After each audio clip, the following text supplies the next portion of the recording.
علیکم ورحمۃ اللہ نحمدہ ونصلی علی رسولہ الکریم اما بعد فاعوذ باللہ من الشیطان الرجیم بسم اللہ الرحمن الرحیم رب اشرح لی صدری ویسر لی امری واحلل عقدۃ من لسانی یفقہوا قولی۔ الحمدللہ، اللہ کا خاص احسان ہے۔ آج انشاءاللہ قرآن شروع کرتے ہیں، کور ٹو کور انشاءاللہ کریں گے، ہر آیت کو اور ہر لفظ کا ترجمہ کریں گے، اور زیادہ دیر نہیں ہوگی انشاءاللہ۔ جیسے کہ آپ مصروف ہیں اور جو بھی آپ کے روزمرہ زندگی کام چل رہے ہیں اس کے مطابق کہ بس ہفتے میں ایک کلاس کر لیا کریں گے۔ اگر تو سنڈے کا دن ہی ٹھیک رہا تو ٹھیک، نہیں تو چینج بھی کر سکتے ہیں۔ اور ضروری میں ترجمے کے ساتھ ضروری وضاحت آپ کو بتا دیا کروں گی، یعنی کہ جس کو آپ ایکسپلینیشن، تفسیر یا جو بھی کہہ سکتے ہیں، اور اسی کے مطابق جیسے کہ نبی صلی اللہ علیہ وسلم کے ذریعے ہم تک پہنچی ہے، ٹھیک ہے۔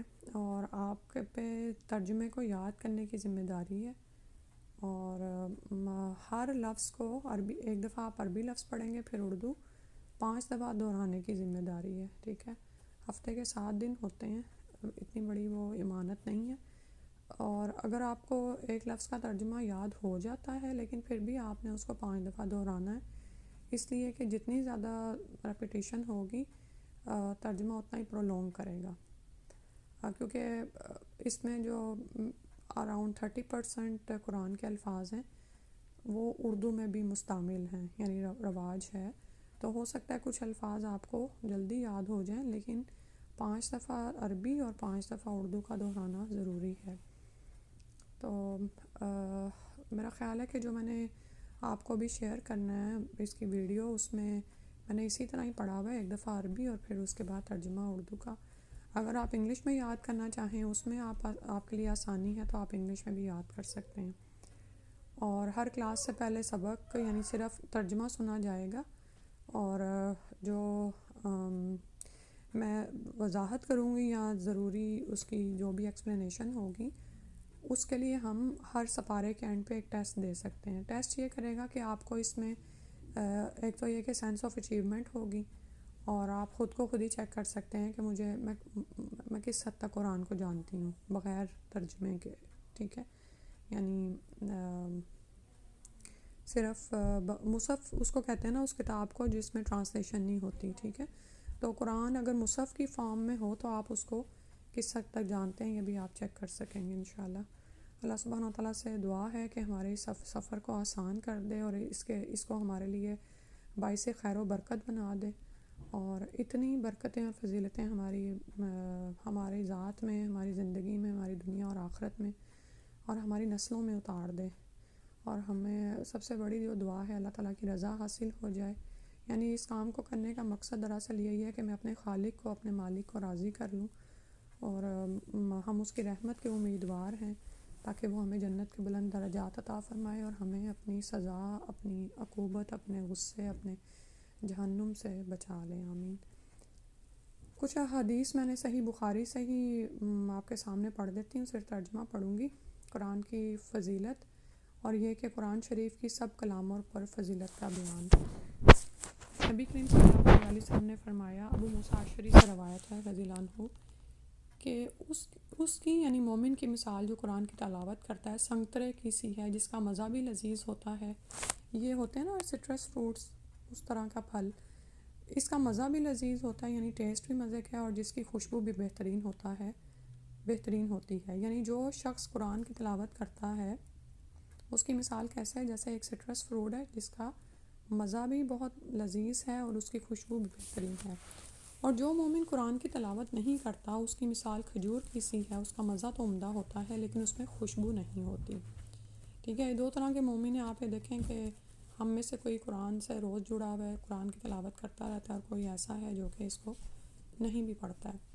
پھر ہے اس بدکار منافق کی مثال جو قرآن کی تلاوت کرتا ہے، ریحانہ کی سی ہے کہ اس کی خوشبو تو اچھی ہوتی ہے، یہ پھول ہوتا ہے لیکن مزہ کڑوا ہوتا ہے۔ اور اس بدکار کی مثال جو قرآن کی تلاوت بھی نہیں کرتا، اندرائن کی سی ہے، جس کا مزہ بھی کڑوا ہوتا ہے اور اس میں کوئی خوشبو بھی نہیں ہوتی، ٹھیک ہے۔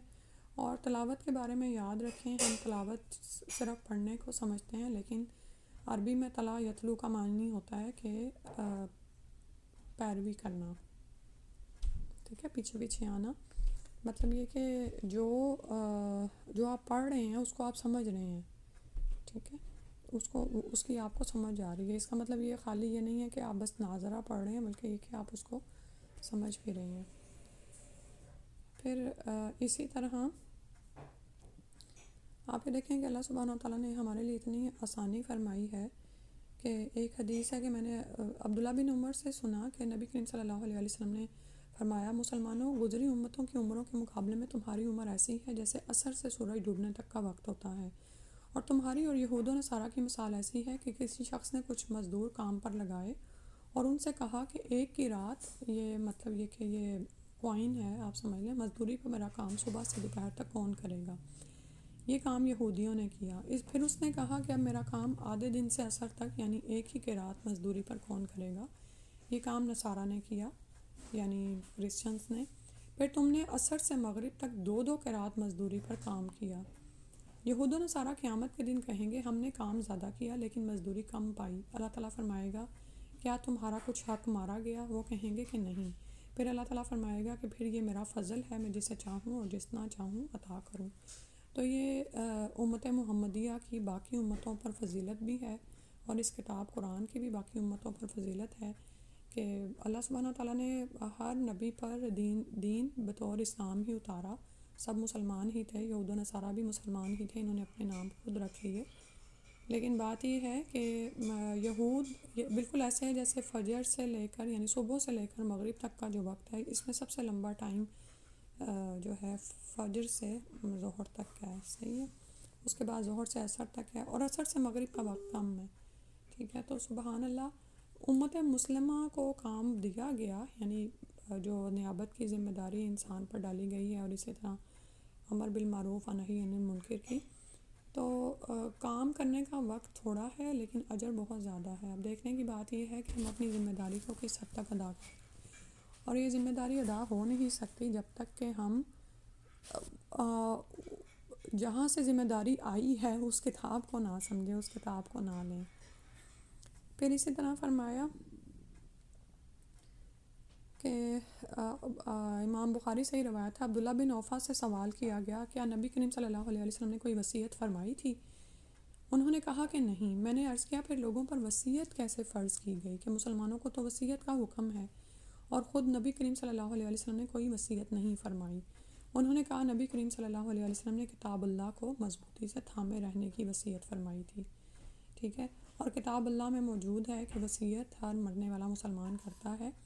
اس سے پتہ چلا، اور اس سے ہمیں اوورآل ایک بات پتہ چلی کہ اوصیٰ بکتاب اللہ، کہ نبی کریم صلی اللہ علیہ وسلم نے وصیت کیا کی تھی مسلم امہ کو، جو ہم تک نسل در نسل اور اسی طرح علم کے ذریعے پہنچی، کہ اس کتاب کو تھامے رکھنا، ٹھیک ہے، اور تھامے رکھنے سے مراد یہ نہیں ہے کہ اس کی حفاظت کرنا، یا اس سینس میں کہ اس کو کورز میں لپیٹ کے رکھنا، اور بلکہ جیسے بنی اسرائیل کو حکم ہوا تھا نا کہ پکڑو اس کتاب کو، اور ان کے اوپر پہاڑ کو بلند کیا گیا، تو مطلب یہ تھا کہ اس کتاب کے احکامات پر عمل کرو، اس کو سمجھو، اس میں جو کچھ بیان ہوا ہے اس کو اپنی زندگیوں میں شامل کرو۔ بس اتنی ہی پڑھتے ہیں انشاءاللہ، دعا ہماری یہی ہوگی اور طریقہ بھی یہی ہوگا اس کلاس کو کرنے کا کہ جو ہم ہر ہفتے سیکھیں اس کو ہم اپنی زندگیوں میں شامل کریں، اور جتنا زیادہ آپ اس کو یعنی کہتے ہیں نا کہ ایکسیلنس کے درجے پر کرنے کی کوشش کریں گے، سنتے ہوئے ہاتھ میں آپ کے کوئی نوٹ بک ہو، پین ہو، نوٹس آپ لے رہے ہوں، آپ کا دل بھی اس کی طرف متوجہ ہو، آنکھیں بھی کلام الہی پر لگی ہوئی ہوں۔ آپ یہ دیکھیں کہ قرآن کے الفاظ کو دیکھنا بھی باعث ثواب ہے۔ ثواب کا مطلب یہ ہے کہ آپ جنت میں اپنے لیے ایسٹس اکٹھے کر رہے ہیں، اس کو دیکھنا باعث ثواب ہے، اس میں دل لگانا، اس میں مشغول ہونا، اس میں یعنی اس کے لیے، اس کی سمجھ کے لیے جو آپ ہاتھوں سے لکھیں گے، تو یعنی کیونکہ آپ یہ دیکھ لیں کہ جس کام میں ہمارا سارے اعضاء اور دل مصروف ہو جاتا ہے نا، اتنا ہی زیادہ آپ کے اندر جاتا ہے۔ اور پھر یہ کہ جب ظاہر ہے کہ جب اللہ سبحانہ تعالیٰ بھی آپ کو دیکھ رہے ہیں کہ وہ دیکھیں گے کہ یہ بندہ میری راہ میں کتنی محنت کر رہا ہے، تو ایسے ہی لوگوں کے لیے آتا ہے کہ والذین جاہدوا فینا لنہدینہم سبلنا، کہ جو لوگ ہمارے راستے میں جہاد کریں گے ہم انہیں اپنے راستوں کی طرف ضرور رہنمائی کریں گے، یا جو ہمارے فینا ہمارے اس میں یعنی کہ اللہ کی راہ میں اور اللہ کے لیے اپنے دین کو خالص کرتے ہوئے اس معاملے میں جتنی آپ کوشش کریں گے زندگی کی راہیں آسان ہوتی چلی جائیں گی۔ یوزلی ہم اس بات پہ فکر مند ہوتے ہیں نا کہ میں کیا کروں، کس طرح سے کروں، ٹھیک ہے، ایسی باتیں ہمارے ذہن میں آتی رہتی ہیں۔ تو حل کیا ہے کہ قرآن میں زیادہ سے زیادہ مشغول ہو جائیں، اس راہ میں جہاد کریں، کوشش کریں جس حد تک آپ کر سکتے ہیں۔ آپ دیکھیں گے کہ اللہ سبحانہ تعالیٰ آپ کے لیے خود ہی راہیں روشن کر دیں گے، ٹھیک ہے۔ ایک وہ منافق ہے یا کافر ہے یا جاہل ہے، اس کے پاس ہدایت نہیں ہے، تو وہ لوگوں کے درمیان زندگی گزار ہے، جو لوگ کریں وہ بھی وہی کر رہا ہے، اور ایسے ہی کرتے کرتے وہ اپنی زندگی کو ضائع کر دے گا اور اپنی ابدی زندگی کو خراب کر لے گا۔ لیکن مومن اللہ کے نور کی روشنی میں چلتا ہے، ٹھیک ہے، اور نور دراصل یہی قرآن ہی ہے جو ہمیں عطا ہوا نبی صلی اللہ علیہ وسلم کے ذریعے سے۔ تو اس ہدایت کی روشنی میں مومن بھی عام لوگوں میں زندگی بسر کر رہا ہوتا ہے، لیکن وہ اس ہدایت کی روشنی کو لے کے آگے بڑھتا ہے، اس کا دل بھی مطمئن ہے، وہ پرسکون ہے، اور جب وہ اللہ کے راستے میں کوشش کر رہا ہوتا ہے تو اللہ سبحانہ وتعالیٰ اس کو اتنی توفیق دیتے ہیں کہ اس کے ہاتھ وہی کام کریں جو اللہ کو مطلوب ہیں، پاؤں انہی راہوں پر چلیں جن سے اللہ تعالیٰ راضی ہوتے ہیں، اور ہر اعضاء یعنی کہ آنکھیں وہی چیزیں دیکھیں جو جس میں اللہ کی رضا ہی ہو، اور اسی طرح سون۔ الحمدللہ اللہ کا احسان ہے۔ اگر آپ نے کوئی بات شیئر کرنی ہے یا کوئی کلاس کے بارے میں سوال کرنا ہے تو آپ کر سکتے ہیں۔ میں اس کی دعا پڑھ لیتی ہوں۔ سبحانک اللہم و بحمدک اشہد ان لا الہ الا انت استغفرک و اتوب الیک۔ جی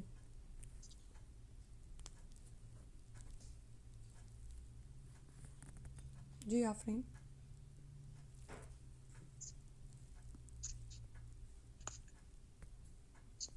کوئی بھی بات، کوئی کلیئرٹی کرنی ہو، یا نندنی آپ نے؟